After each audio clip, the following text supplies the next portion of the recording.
Hello दोस्तों, मेरा नाम है विनय कुमार साहनी और आप देख रहे हैं मेरा यूट्यूब चैनल विनय एजुकेशन एकेडमी। दोस्तों, हम इस वीडियो में बात करेंगे सबसे पहले बेसिक मैथ की, जो कि हम लोग स्टार्ट करेंगे सबसे पहले किसी अंक से। ठीक है, अंक को देखिए इंग्लिश में बोलते हैं डिजिट। और टोटल जो डिजिट की बात करें तो टोटल हमारे पास कितने डिजिट यहाँ दिख रहे हैं? 10 डिजिट। यानी अगर जीरो से हम बात करें 9 तक तो टोटल कितने होंगे? 10 होंगे, क्योंकि 1 से 9 तक देखेंगे तो 9 और एक जीरो मिला के क्या आ जाए? टोटल कितने डिजिट हुए? 10। यानी 10 अंक की सहायता से हम कोई भी संख्या अगर बनाना चाहें तो बना सकते हैं। जैसे एग्जाम्पल के तौर पर अगर ले तो 7284 हमने क्या किया? एक संख्या लिख लिया। तो देखिए डिजिट से ही हमारा कोई भी संख्या बनता है। देखिए यहाँ पे 7 का एक डिजिट है जो कि यहाँ पर मैं लिखा, 2 यहाँ पे एक डिजिट है जो कि हमने यहाँ लिखा, यहाँ पे 8 एक डिजिट है, यहाँ पे हमने यहाँ पे लिख दिया, 4 भी यहाँ पे, तो हमने क्या किया? यहाँ पे 4 लिख दिया। इस प्रकार हम देख रहे हैं कि यहाँ पे हमारे सामने क्या आ गया? एक संख्या मिल गया।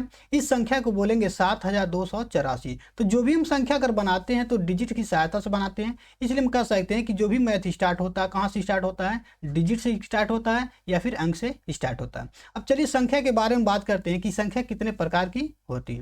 अब यहाँ पे देखिए, यहाँ पे हमने लिखा संख्या। तो देखिए संख्या दो प्रकार से डिवाइड हो गई, दो पार्ट में डिवाइड हो गई। पहले को बोलते हैं वास्तविक संख्या और दूसरे को बोलते हैं काल्पनिक संख्या। तो देखिए जितने भी ये नंबर हमने लिखे यहाँ से, ठीक है, सभी संख्या क्या है? ये वास्तविक संख्या है और ये अकेला जो यहाँ पे दिख रहा है वो काल्पनिक संख्या है। तो सबसे पहले इसको खत्म करते हैं कि काल्पनिक संख्या आखिर होती क्या है। देखिए कोई भी संख्या अगर हम कड़ी में लेते हैं, जैसे हमने ले लिया कड़ी में 4, इसकी वैल्यू क्या आती है? 2 आएगी। अगर कड़ी में हमने ले लिया क्या चीज? 9 ले लिया, तो इसकी वैल्यू क्या आएगी? यहाँ पे 3 आएगी। ठीक है, इसके बारे में सब पढ़ेंगे आगे हम लोग। लेकिन अगर यही वैल्यू कड़ी में 4 के जगह पे माइनस क्या आ जाए? कड़ी में 4 आ जाए, तो ये वैल्यू क्या आती है? 2i आती है। 2i का मतलब ये हो गया कि दो हमारा वास्तविक संख्या है और i ये बता रहा है कि इसके साथ इमेजिनरी, यानी कि कहने का मतलब ये 2i हमारा टोटल क्या है? कहेंगे काल्पनिक संख्या है। इसी तरह से कोई भी संख्या मान लीजिए अगर क्या कड़ी में है और माइनस के साथ, माइनस हमने ले लिया मान लीजिए -9, तो इसकी वैल्यू क्या आ जाएगी? कहेंगे 3i। तो 3i जो हमारा नंबर होगा वो क्या होगा? काल्पनिक संख्या होगा। ठीक है, अब चलिए बात करते हैं हमको वास्तविक संख्या की। तो वास्तविक संख्या की बात करें तो वास्तविक संख्या दो पार्ट में डिवाइड है। पहले को बोलते हैं अपरिमेय संख्या, दूसरे को बोलेंगे परिमेय संख्या। ठीक है, तो अभी अपरिमेय और परिमेय के बारे में हम लोग डिस्कस करेंगे। अब यहाँ पे देखिए परिमेय संख्या भी दो पार्ट में डिवाइड हो गई। पहले को बोलेंगे पूर्णांक संख्या, दूसरे को बोलेंगे भिन्न संख्या। पूर्णांक संख्या दो पार्ट में डिवाइड हो गई। पहले को बोलते हैं ऋणात्मक संख्या, यानी ऐसी संख्या जो केवल माइनस में होगी तो ऋणात्मक संख्या बोलेंगे। और पूर्ण संख्या जो होगी वो क्या होगा? जीरो से आगे, जीरो से और जितने भी प्लस वाले नंबर होंगे पूर्ण संख्या में आएंगे। पूर्ण संख्या की बात करें तो दो पार्ट में डिवाइड हुआ था। पहले बोलते हैं प्राकृतिक संख्या और दूसरा शून्य क्या होगा? अकेले हो जाएगा। ठीक है, और देखिए प्राकृतिक संख्या की बात करें तो यहाँ पे दो पार्ट में डिवाइड होता है। पहले बोलेंगे सम संख्या, दूसरे बोलेंगे विषम संख्या। अभी सारे के बारे में हम लोग डिस्कस करेंगे। यहाँ भिन्न को हमने छोड़ा था, तो देखिए भिन्न भी तीन प्रकार के होते हैं। पहले बोलेंगे दशमलव भिन्न, दूसरे बोलेंगे सतत भिन्न, तीसरे बोलेंगे साधारण भिन्न। और साधारण भिन्न तीन पार्ट में टूटेगा, उचित भिन्न, अनुचित भिन्न और मिश्रित भिन्न। तो ये वाला जो पोर्शन है हम लोग बाद में दूसरे चैप्टर में पढ़ेंगे, लेकिन आज हम लोग स्टडी करेंगे इसके बारे में। टोटल हम लोग पढ़ेंगे कि वास्तविक संख्या के जो अपरिमेय संख्या, परिमेय संख्या, पूर्णांक, ऋणात्मक संख्या, पूर्ण संख्या, प्राकृतिक संख्या, सम विषम, ये सारे चीज हम लोग क्या करेंगे? इसमें डिस्कस करेंगे। चलिए अगला टॉपिक देखते हैं। इसमें दिया संख्या पद्धत। संख्या पद्धत को इंग्लिश में बोलते हैं नंबर सिस्टम। और नंबर सिस्टम में पहला जो हेडिंग दिया प्राकृतिक संख्या। तो देखिए प्राकृतिक संख्या को बोलते हैं नेचुरल नंबर। इसको कैपिटल एन से हम लोग क्या करते हैं? रिप्रेजेंट करते हैं।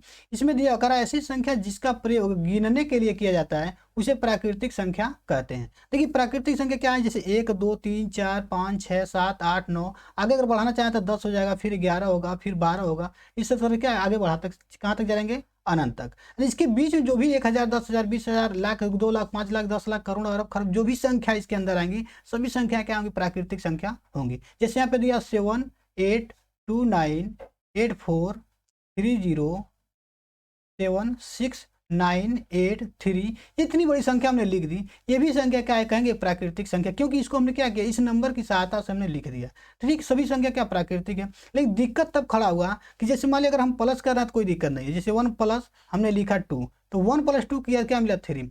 1 हमारा क्या है? कहें प्राकृतिक संख्या, 2 क्या है? प्राकृतिक संख्या। जो दोनों को जब ऐड किया तो भी क्या मिला? प्राकृतिक संख्या। लेकिन अगर 5 में अगर हम 5 को ऐड किए तो यहाँ 10 तो मिल गया, लेकिन 5 - 5 जब ऐड किए क्या मिला? पता नहीं चला। यानी 5 में से 5 को जब माइनस करेंगे तो क्या मिलेगा? 0। ये संख्या इसमें कहीं नहीं थी। तो हमने क्या किया कि एक संख्या अलग से बनाया, उसको बोला गया पूर्ण संख्या। इसमें क्या किया? 0 को भी हमने शामिल कर दिया। इसको बोलते हैं इंग्लिश में होल नंबर। इसको कैपिटल W से हम लोग रिप्रेजेंट करते हैं। ठीक है, तो यहाँ पे दिया डिफिनेशन में करा शून्य सहित सभी प्राकृतिक संख्याएं पूर्ण संख्याएं कहलाती हैं। यानी देखिए क्या है कि जितनी ये प्राकृतिक संख्या है, यानी कि 1 से अगर आगे देखा जाए तो कहाँ तक है, अनंत तक, ये सभी संख्याएं क्या है, प्राकृतिक संख्या है। लेकिन इसके साथ साथ हमने क्या किया, जीरो को ऐड कर दिया, इसीलिए लिखा जीरो सहित, यानी जीरो के साथ साथ जितनी प्राकृतिक संख्या है, यानी प्राकृतिक संख्या, इसके आगे अगर हम जीरो रख दें तो ये भी जो प्राकृतिक संख्या क्या हो जाएगा, होल नंबर हो जाएगा, पूर्ण संख्या हो जाएगा। इसीलिए यहाँ लिखा गया शून्य सहित सभी प्राकृतिक संख्याएं पूर्ण संख्याएं कहलाती हैं, जो कि यहाँ पे दिख रहा है। पूर्णांक संख्या, इसको इंग्लिश में बोलते हैं इंटीजर, और इसको कैपिटल आई से हम लोग रिप्रेजेंट करते हैं। ठीक है, यहाँ पे दिया शून्य सहित सभी धनात्मक एवं सभी ऋणात्मक संख्याएं पूर्णांक संख्याएं कहलाती हैं। जैसे यहाँ पे देखिए क्या बीच में आपका दिया हुआ है जीरो, इसको बोलते हैं क्या कि शून्य सहित हमने कर दिया। सभी धनात्मक, इधर की जितनी भी संख्या होंगी क्या होंगी, पॉजिटिव होंगी, क्या होंगी, पॉजिटिव होंगी। और जो लेफ्ट में हमारी संख्या जा रही है वो क्या होगी, सभी नेगेटिव होंगी। तो देखिए जीरो सहित क्या क्या रहा है, जीरो सहित सभी पॉजिटिव और सभी नेगेटिव संख्या क्या बोलते हैं, पूर्णांक संख्या बोलते हैं, जो कि यहाँ पर रिप्रेजेंट किया गया है। जीरो है 1 2 3 4 कहाँ तक, अनंत तक, और यहाँ पे -1 -2 -3 -4 कहाँ तक, माइनस अनंत तक। ये हमारी हो जाएंगी पूर्णांक संख्या। अगला टॉपिक दिया हुआ है परिमेय संख्या, इसको बोलते हैं रेशनल नंबर। करा ऐसी संख्या जिसे भिन्न के रूप में लिख सकते हैं परंतु हर का मान जीरो न हो। जैसे देखिए कोई संख्या का दिया है 2/3, तो देखिए ऊपर वाले को हम लोग बोलते हैं अंश, क्या बोलेंगे, ऊपर वाले को हम लोग बोलते हैं अंश, और नीचे वाले को बोलते हैं हम लोग हर। ठीक है, तो क्वेश्चन में कह रहा है कि ऐसी संख्या जिसे भिन्न के रूप में लिख सकते हैं परंतु हर का मान जीरो न हो, यानी कि नीचे जो 3 लिखा गया है इसकी जगह पे जीरो नहीं होना चाहिए। जैसे यहाँ पे दिया हुआ है 2/3, 3/7, 6/11, 1/5, जितनी सब संख्याएं क्या है देखिए अंश और हर के रूप में, और कहीं भी हर का मान जीरो नहीं है। जैसे अगर ऐसे दे दिया जाए कि 0/6, तो देखिए ये हमारा क्या होगा, ये कहेंगे परिमेय संख्या है, क्योंकि अंश हमारा क्या है, जीरो है। लेकिन अगर 7/, अगर जीरो कर दिया जाए तो हमारा कहेंगे परिमेय संख्या नहीं है, क्योंकि हर का मान क्या हो गया, जीरो। जीरो अगर हर का मान है तो परिमेय संख्या नहीं होगा, और ऊपर अगर जीरो है तो कहेंगे परिमेय संख्या होगा, क्योंकि इसकी वैल्यू क्या होगी, 0/6 की वैल्यू जीरो होगी। लेकिन 7/0 की वैल्यू अगर देखा जाए तो इसको बोलते हैं अपरिभाषित बोलते हैं, या फिर ऐसे कह सकते हैं कि अनंत बोलते हैं। ठीक है, अगला देखिए दिया हुआ यहाँ पे अपरिमेय संख्या, इसको बोलते हैं इरेशनल नंबर। कर ऐसी संख्या जिसे भिन्न के रूप में नहीं लिख सकते परंतु हर का मान जीरो न हो। जैसे दिया √2, √3, √5, √8, पाई, ये जो वैल्यू हैं सभी क्या अपरिमेय संख्या है। यानी कड़ी में वे संख्या हम लेंगे जो किसी संख्या का पूर्ण स्क्वायर ना हो। जैसे क्या है 2, देखिए क्या किसी संख्या का पूर्ण स्क्वायर नहीं है। लेकिन अगर कहेंगे कड़ी में 4, तो कड़ी में 4 हमारा क्या हो जाएगा, परिमेय संख्या हो जाएगा। ठीक है, ये हमारा परिमेय संख्या होगा, लेकिन ये हमारा क्या होगा, अपरिमेय संख्या होगा। तो ये हम क्या कर सकते हैं कि जब किसी संख्या को कड़ी में रखते हैं और वो संख्या किसी संख्या का परफेक्ट स्क्वायर ना हो तो हमारी संख्या क्या आती है, अपरिमेय संख्या कहलाती है। जैसे देखिए 2 किसी संख्या का स्क्वायर नहीं है, 3 भी किसी संख्या का स्क्वायर नहीं है, 5 भी नहीं है, 8 भी नहीं है। लेकिन कड़ी में अगर 9 कहेंगे तो कड़ी में उन्होंने को क्या हो जाएगा, इसकी वैल्यू आपको मिल जाएगी 3, जो कि किस में चली जाएगी, कहेंगे परिमेय संख्या में चली जाएगी, या फिर कहेंगे नेचुरल नंबर में चली जाएगी, या होल नंबर में चली जाएगी, पूर्णांक संख्या में चली जाएगी। तो अपरिमेय संख्या का सीधा कॉन्सेप्ट है कि कड़ी में कोई भी संख्या लिखा जाए लेकिन वो क्या किसी संख्या का स्क्वायर ना हो तो वो संख्या अपरिमेय संख्या कहलाती है। अब पाई की जो वैल्यू होती है ये भी क्या है, एक अपरिमेय संख्या, इसका वैल्यू क्या आता है 3.14 समथिंग करके आता है। तो इसलिए पाई की जो वैल्यू होती है वो क्या होगी, अपरिमेय संख्या होगी। अगर आप डेसिमल की बात करें तो ऐसे संख्या जो किसी संख्या का रिपीटेशन क्या एक निश्चित नंबर के साथ न हो, जैसे कह सकते हैं जैसे 1.10, 1 0, 1 00, 1 000, 1, फिर क्या दिया 4 टाइम्स 0। ये देखिए क्या किसी संख्या का रिपीटेशन नहीं हो रहा। लेकिन अगर इस तरह से दे दिया जाए 1.12 12 12 12, ये संख्या देखिए क्या है बार बार 12 आ रहा है, बार बार 12 आ रहा है, तो इसका मतलब क्या एक परिमेय संख्या होगा। यहाँ पे देखिए क्या एक बार 10 आया, फिर 100 आया, फिर 1000 आया, तो ये कभी भी खत्म नहीं होगा। इसलिए ये हमारी संख्या जो होगी वो अपरिमेय संख्या होगी। ठीक है, अब देखिए वास्तविक संख्या की बात करें, रियल नंबर। कर परिमेय और अपरिमेय, अभी मैंने बताया था कि जो वास्तविक संख्या होता है 2 पार्ट में टूटता है, परिमेय और अपरिमेय में। तो वही कर परिमेय और अपरिमेय संख्याओं के सम्मिलित परिवार को वास्तविक संख्या कहते हैं। जितने भी नंबर अभी हमने पढ़े वो सब क्या थे, वो सभी वास्तविक संख्या थे। देखिए हमने क्या पढ़ा था 1/7 किसमें था, परिमेय संख्या में, तो भी हमारा क्या होगा वास्तविक होगा। 3/2 वास्तविक संख्या होगा। 5/9, 6/13, कड़ी में 2, देखिए कड़ी में 2 क्या अपरिमेय संख्या, तो अपरिमेय संख्या भी क्या होगा वास्तविक संख्या होगा। कड़ी में 3 है, कड़ी में 5 है, कड़ी में 8 है, पाई है 1.2, दशमलव जो भिन्न है ये क्या होगा 1.2, 3.342, 10.003, सभी संख्या 2 3 5 ये सभी संख्या क्या होंगी, ये सभी संख्या हमारी वास्तविक संख्या होंगी, रियल नंबर होंगी। ठीक, अगला टॉपिक दिया हुआ यहाँ पे क्या हुआ, सम संख्या इसको इंग्लिश में बोलते हैं इवेन नंबर। इसमें दिया आकर ऐसी संख्या जो 2 से विभाजित हो सम संख्या कहलाती है। जैसे दिया 2, 4, 6, 8, 10, 12, 14, 16, 18, 20, 22, 24। यानी ऐसे कर सकते हैं जब किसी संख्या के इकाई प्लेस पे, इकाई जगह पे क्या हो, 2 हो या फिर 4 हो, 6 हो या फिर 8 हो, या फिर ऐसे कर सकते हैं कि 0 हो, ये संख्या हमारी क्या होंगी, कहेंगे सम संख्याएं कहलाएंगे। जैसे जितने भी संख्या यहाँ पे दिया गया देखिए क्या 2, 4, 6, 8, फिर यहाँ होगा 0, 2, 4, 6, 8, फिर 0, ये संख्या हमारी सम संख्या है। जैसे यहाँ पे दिया 7, 8, 2, 9, 8, 4। यहाँ पे हमको चेक करना है कि सम संख्या की विषम है, तो इसका हम लोग क्या करेंगे, लास्ट डिजिट यानी ऐसे कर सकते हैं इकाई प्लेस चेक करेंगे। ये देखिए हमारा 4 आ गया इसमें, तो कहेंगे क्या है, वो संख्या हमारी सम होगी। अगर इसको हम हटा देते हैं, ठीक है, इसको हमने हटा दिया तो यहाँ पे क्या आ गया, 8 आ गया। अब 8 आ गया तो भी कहेंगे सम संख्या। जैसे इसको हटाएंगे देखिए क्या आ गया, 0, 2, 4, 6, 8 में 9 नहीं है, तो इसका मतलब क्या होगा, ये संख्या हमारा विषम होगा। तो विषम संख्या का डिफिनीशन क्या होगा, इसको इंग्लिश में बोलते हैं ऑड नंबर। कर ऐसी संख्या जो 2 से विभाजित न हो विषम संख्या कहलाती है। जैसे 1, 3, 5, 7, 9, 11, 13, 15, 17, 19, 21, ये सभी संख्या क्या है, विषम संख्या है। जैसे यहाँ पे दिया 6, 7, 8, 4, 9, 3, 7। ठीक है, इस तरह से देखा जाए तो ये संख्या क्या होगी, हमारी कहेंगे विषम होगा। यानी ऐसे कर सकते हैं जब इकाई प्लेस पे, यानी ऐसे कर सकते हैं कि जब किसी संख्या का इकाई अंक क्या हो, 1 हो, 3 हो, 5 हो, 7 हो या फिर 9 हो, इन पांचों में से कोई भी हो तो वो संख्या हमारा क्या होगा, कहेंगे विषम संख्या होगा। क्या होगा, विषम संख्या होगा। अगर यहाँ पर 0, 2, 4, 6, 8 है तो कहेंगे सम संख्या होगा। अगर 1, 3, 5, 7, 9 है तो कहेंगे क्या होगा, विषम संख्या होगा। अगला दिया हुआ है अभाज्य संख्या, इसको बोलते हैं प्राइम नंबर। ये बहुत इंपॉर्टेंट है।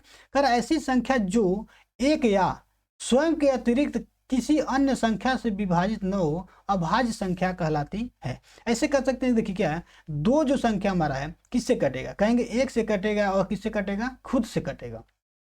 इसी तरह से 3 ये दिया हुआ है, वो किससे कटेगा, कहेंगे 1 से कटेगा, 1 के टेबल में 3 आता है, और खुद 3 किसके टेबल में आता है, कहेंगे 3 की। तो ये संख्या हमारी क्या होंगी, अभाज्य संख्या होंगी। इसी तरह से 5 भी है, 7 भी है, तो ये सभी किसके टेबल में आएंगे, कहेंगे 1 के टेबल में आएगा, यानी 1 के पहाड़े में आएगा और 5 के पहाड़े में आएगा। 7 भी 1 के पहाड़े में आएगा और फिर 7 1 के पहाड़े में आएगा। 11 भी। इसी तरह से 23, 31 जो भी संख्या है वो हमारा कहलाती है अभाज्य संख्या, प्राइम नंबर। जैसे हमने ले लिया 6, तो 6 की बात करें, देखिए क्या है, 1 से कटेगा ये, यानी ऐसे कर सकते हैं 1 के टेबल में आएगा, फिर ये 2 के टेबल में आएगा, फिर 3 के टेबल में आएगा, फिर ये 6 के टेबल में आएगा। तो देखिए 1 के टेबल में आया और खुद के टेबल में आया, इसके अलावा 2 और 3 के भी टेबल में आ रहा है, इसलिए हमारा जो 6 है वो हमारा कहेंगे अभाज्य संख्या नहीं है। ठीक है, ये हमारा क्या जाएगा, भाज्य संख्या। जैसे यहाँ पे दिया हुआ है भाज्य संख्या, इसको बोलते हैं इंग्लिश में कंपोजिट नंबर। ऐसी संख्या जो एक एवं स्वयं के अतिरिक्त अन्य किसी संख्या से भी विभाजित हो जाए भाज्य संख्या कहलाती है। जैसे 4, अब देखिए 4 की अगर बात करें तो किससे कटेगा, कहेंगे 1 से कटेगा, फिर ये 2 से भी कट जाएगा, फिर 3 से तो नहीं कटेगा, 4 से कटेगा। लेकिन देखिए क्या कर रहा है, 1 के अलावा और स्वयं के अलावा किसी और संख्या से, जैसे 2 से कट गया इसलिए 4 क्या होगा, हमारा भाज्य संख्या न होकर क्या हो जाएगा, भाज्य संख्या होगा, कंपोजिट नंबर होगा। इसी तरह से 6 देखिए किससे किससे कहेंगे, 1 से कटेगा, 2 से कटेगा, 3 से कटेगा और 6 से, जैसे कि अभी हमने दिखाया ऊपर। 8 किससे कटेगा, कहेंगे 1 से कटेगा, फिर 2 से कटेगा, फिर 4 से कटेगा, फिर 8 से। देखिए 8 से तो कटा, 1 से कटा, साथ ही साथ 2 और 4 से भी कट गया, इसलिए हमारा 8 क्या होगा, भाज्य होगा। 9 भी अगर बात करें तो 1 से कटेगा, फिर 3 से कटेगा, फिर किससे कटेगा, 9 से, तो 9 भी हमारा क्या हो जाएगा, भाज्य संख्या हो जाएगा। तो इसलिए कह रहा है कि जो संख्या स्वयं के अतिरिक्त और 1 के अतिरिक्त किसी और अन्य संख्या से भी कट जाती है ना, तो उसको बोलते हैं भाज्य संख्या, कंपोजिट नंबर। अगला जो दिया हुआ है इसमें करा सह अभाज्य संख्या, इसको इंग्लिश में बोलते हैं को प्राइम नंबर। इसमें दिया करा जब 2 या 2 से अधिक संख्याओं में से एक के अतिरिक्त अन्य कोई गुणनखंड उभयनिष्ठ यानी कि कॉमन न हो तो वे संख्याएं आपस में सह अभाज्य संख्याएं कहलाती हैं। जैसे यहाँ पे दिया 2 और 3। ठीक है, तो देखिए 2 का अगर गुणनखंड कहेंगे 1 होगा और फिर 2 होगा, फिर 3 की बात करेंगे तो 1 होगा और 3 होगा। तो कह रहा 1 के अतिरिक्त कोई, देखिए क्या यहाँ पे 2 मिल गया, यहाँ पे 3 कोई कॉमन नहीं हुआ, तो कहेंगे दोनों जो होगा 2 और 3 क्या होगा, यहाँ पे कहेंगे सहभाज्य संख्या होगा। इसी तरह से 5 और 6 है, देखिए 5 क्या होगा, इसका गुणनखंड करेंगे तो ये 1 होगा, 1 से कटेगा, किससे कटेगा, फिर 5 से कटेगा, ये किससे कटेगा, 1 से कटेगा, फिर 2 से कटेगा, 3 से कटेगा और किससे कटेगा, 6 से। तो देखिए 1 के अतिरिक्त कोई कॉमन हुआ, कहेंगे यहाँ 5 है, 5 नहीं है, इसमें 2 3 6 है, 2 3 6 नहीं है, इसलिए 5 और 6 क्या होगा, हमारा सहभाज्य संख्या होगा। अब देखिए इसी तरह से अगर हम 3 नंबर लें, जैसे यहाँ पे दिया 9, 11 और 13। ठीक है, तो 9 का अगर फैक्टर करेंगे तो क्या होगा, ये किससे किससे कटेगा, कहेंगे 1 से कटेगा, फिर 3 से कटेगा और खुद 9 से कटेगा। ये किससे कटेगा, 1 से कटेगा, 11 से कटेगा। 13 किससे कटेगा, कहेंगे 1 से कटेगा और 13 से।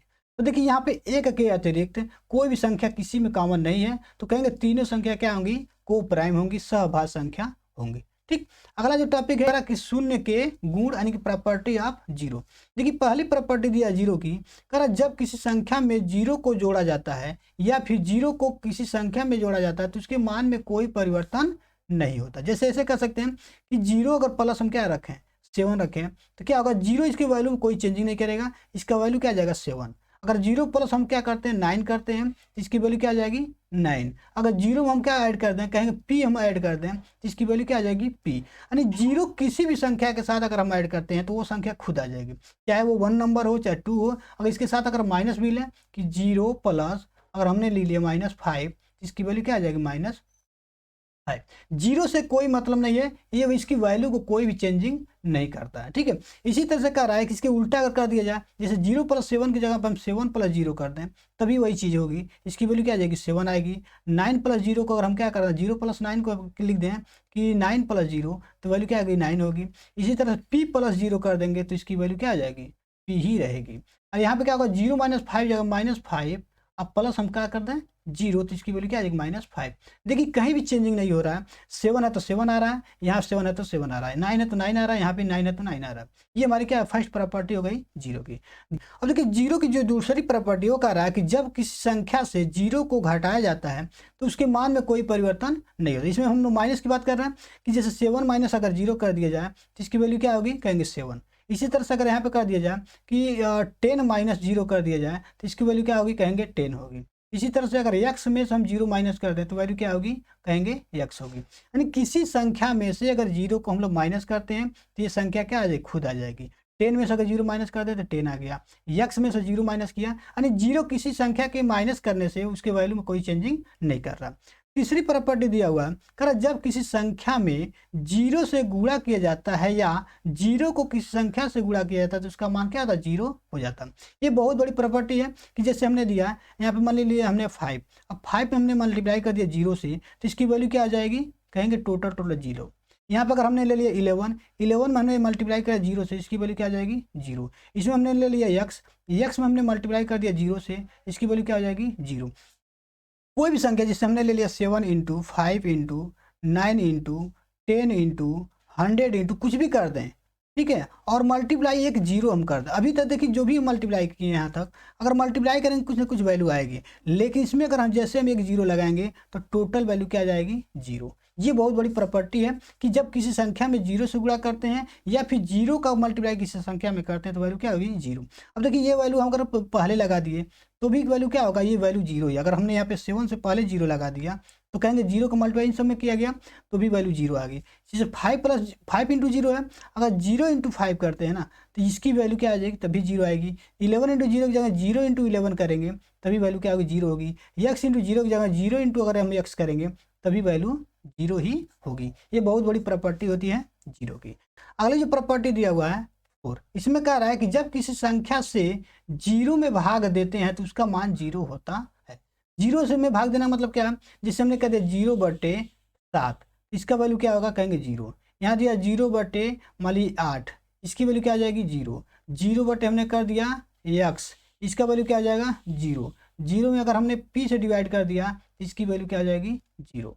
तो वही कह रहा है कि जब किसी संख्या से 0 में भाग दे रहे हैं, देखिए ऊपर वाले में हम लोग भाग देते हैं, ठीक नीचे वाले से, तो 0 में भाग देते हैं तो उसका मान कह रहा है क्या आ रहा है 0 होना चाहिए, यानी कि 0 होता है। ठीक है, ये प्रॉपर्टी है। अगला दिया हुआ है 5 में, कह रहा जब किसी संख्या में 0 से भाग देते हैं तो उसका मान अनंत होता है या फिर कह सकते हैं अपरिभाषित होता है। जैसे सभी वैल्यू देखिए 7/0 को हम इसको कर दें तो 7 अगर 0 करेंगे तो इसका मान क्या आ जाएगा, अपरिभाषित हो जाएगा या फिर अनंत हो जाएगा। 0/8 की जगह पर हम कर दें 8/0 तो इसकी वैल्यू क्या आ जाएगी, अनंत हो जाएगी या फिर अपरिभाषित हो जाएगी। x/0 कर दें, यहाँ पे 0/x क्या करता है 0/x कर दें हम x/0 तो इसकी वैल्यू क्या आ जाएगी, कहेंगे अनंत हो जाएगा या फिर अपरिभाषित। इसी तरह से अगर हम 0/p को क्या लिख दें p/0 लिख दें तो इसका मान क्या आ जाएगा, कहेंगे अनंत हो जाएगा या फिर अपरिभाषित हो जाएगा।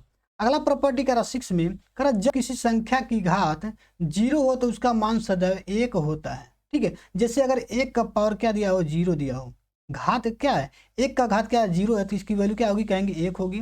2 का घात अगर 0 दिया तो इसकी वैल्यू क्या होगी, कहेंगे 1 होगी। इसी तरह से 3 का घात अगर 0 दिया तो इसकी वैल्यू क्या होगी, 1 होगी।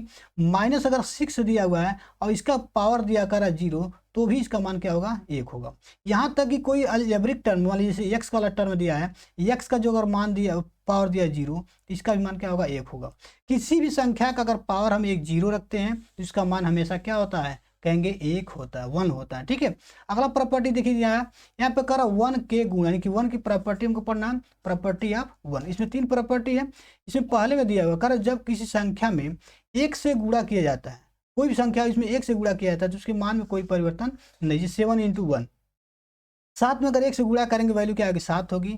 8 में अगर हम 1 से गुणा करेंगे तो क्या होगी, 8 होगी। इसी तरह से अगर 100 में हम क्या करेंगे, 1 से मल्टीप्लाई करेंगे तो क्या होगा, कहेंगे 100 होगा। यक्स में अगर हम इससे मल्टीप्लाई करेंगे 1 से तो क्या होगा, यक्स होगा। पी में अगर हम किसी संख्या यानी 1 से मल्टीप्लाई करेंगे तो क्या होगा, कहेंगे पी होगा। यानी 1 का मल्टीप्लाई किसी संख्या में करिए तो उसकी जो वैल्यू होगी कोई चेंजिंग नहीं होगी, वो संख्या हमारा क्या होगी, खुद आ जाएगी। 8 है तो 8 आ गया, 100 है तो 100 आ गया, यक्स है तो यहाँ पे क्या हो गया, यक्स हो गया, पी है तो यहाँ पे पी आ गया। सेकेंड प्रॉपर्टी कहता है जब किसी संख्या में 1 से भाग देते हैं तो उसके मान में कोई परिवर्तन नहीं होता। जैसे यहाँ पे देखिए 7 अगर 1 है तो इसका मान क्या होता है, 7। यहाँ पे 8 अगर 1 है इसका मान हो जाएगा आपका 8। यहाँ पे 9 अगर 1 है तो इसका मान हो जाएगा आपका 9। यहाँ पे x 1 है तो इसका मान हो जाएगा आपका x। -3 अगर 1 है तो इसका मान हो जाएगा -3। कोई भी संख्या करी है तो अगर 1 से जब डिवाइड करते हैं तो ऊपर वाली संख्या हमारा क्या हो जाएगा, आंसर हो जाएगा। 8 है तो यहाँ पे क्या हो जाएगा, 8 आंसर होगा। इसी तरह से 9 है तो हमारा 9 आंसर होगा। यहाँ पे -3 है तो -3 आंसर होगा। माइनस अगर p है /1 है तो इसका वैल्यू क्या होगा, -p होगा। ठीक है, अगला प्रॉपर्टी दिया हुआ थर्ड। इसमें कह रहा है प्रत्येक संख्या में एक सदैव विद्यमान रहता है, चाहे वो घात के रूप में, चाहे गुणांक के रूप में, चाहे वो भाग के रूप में। जैसे यहाँ पे 7 दिया हुआ तो 7 को मैं ऐसे लिख सकते हैं 7 का पावर 1। ठीक है, इसको मैं ऐसे लिख सकते हैं कि 1 × 7। इसको मैं ऐसे भी लिख सकते हैं कि 7 × 1, या फिर इसको ऐसे लिख सकते हैं कि 7/1। वही कह रहा है कि जो 1 है ना सदैव इसके साथ विद्यमान रहता है, चाहे वो घात के रूप में हो, चाहे वो गुणांक के रूप में हो, दोनों क्या है, गुणांक के रूप में हो, और चाहे वो भाग के रूप में हो। 7 को डायरेक्टली अगर 7 लिखा गया यहाँ पे, इसका मतलब इसका पावर 1 है, इसमें 1 से डिवाइड है, 1 से दोनों तरफ मल्टीप्लाई कर सकते हैं। ठीक है, तो ये हमारे हो गए किसी प्रॉपर्टी ऑफ 1 यानी 1 का गुण। तो दोस्तों ये वीडियो आपको कैसा लगा कमेंट करके बताइएगा। वीडियो चला दोस्तों हम शेयर कीजिए। मिलते हैं अगले वीडियो में इसी तरह से बेसिक चैप्टर के साथ। तब तक ले जय हिंद, वंदे मातरम।